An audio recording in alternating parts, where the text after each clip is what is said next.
Hi, I'm Aaron Killian for Historic America, and the music you're hearing is the creation of John Philip Sousa, America's March King. Apart from a bald eagle eating an apple pie, there is nothing more American than a Sousa march. It has also been scientifically proven that the only people who don't like Sousa marches are dirty, godless communists. The story of John Philip Sousa begins here, the house where he was born on November 6, 1854, on G Street Southeast in Washington, D.C.'s Barracks Row neighborhood. Sousa's parents were immigrants. His mother was Bavarian and his father Portuguese. At the nearby Marine barracks, Sousa's dad played the trombone in the U.S. Marine Band, so Sousa grew up around music. When he was 6, he began studying an array of instruments, including violin, piano, flute, cornet, baritone, trombone, and alto horn. Eventually, Sousa fell so in love with music that at the age of 13, he actually tried running away to join a circus band. But his father didn't want him becoming a carny, so he instead scored his son an apprenticeship with his own Marine band. Sousa stayed with the group until the age of 20, then struck out on his own to pursue a career as a violinist. He worked in vaudeville and traveling theater orchestras, even performing in D.C.'s own Ford's Theater on occasion. Sousa's talent was plain, and he eventually began composing and arranging his own music, inevitably becoming an orchestra conductor of some stature. In 1880, Sousa's former group, the U.S. Marine Band, offered him the job of band leader, and the 26-year-old accepted, reluctantly leaving behind his weekend gig as band leader at the Club Babalu, where his zany wife Lucy and her friend Ethel would stop at nothing to get themselves on stage. Kooky, wild stuff, man.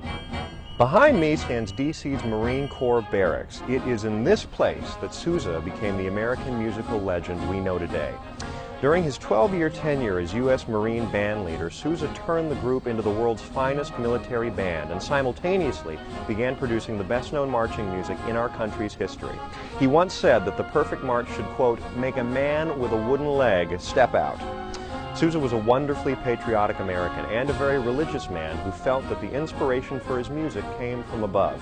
He was also a perfectionist with a great symphonic sense. He weeded out the mediocre musicians from his band, decreased the brass sound to equal that of the woodwinds, and incorporated many outside influences in his compositions, from Viennese waltzes to the ragtime music of Scott Joplin. The style of march he created is instantly recognizable, even today. Among his best-known works are The Thunderer, The Washington Post,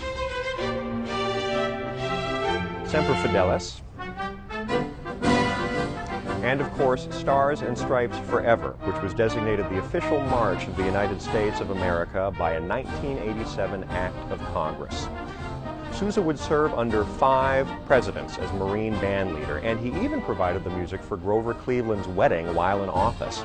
Under his leadership, the Marine Band also began touring and soon became a household name. After leaving the Marine Corps in 1892, Sousa kept on working as he formed his own civilian band with which he traveled the world. Audiences flocked to see his group perform, and it is no exaggeration to say that Sousa was the biggest musical attraction of his day, achieving a Taylor Swiftian level of fame, as big as Elvis before Elvis got really fat. Sousa's band was also the first great recording sensation in American history, as their popularity coincided with the phonograph finding its way into the homes of average citizens. Between 1892 and 1931, Sousa and his band played over 15,000 concerts, and he never spoke at a one of them, preferring instead to let his music speak for him. During his busy career, Sousa would compose 136 marches, 10 operettas, write 3 novels, 1 autobiography. He developed a new instrument called the helicon, but which we know today as the sousaphone, and he was such a good marksman that he achieved induction into the Trap Shooting Hall of Fame. No joke.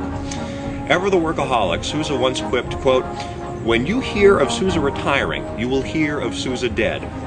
This prediction would come true when he died of heart failure at age 77, shortly after completing a rehearsal for his signature march, Stars and Stripes Forever, in 1932. He was laid to rest here in Congressional Cemetery in his hometown of Washington, D.C.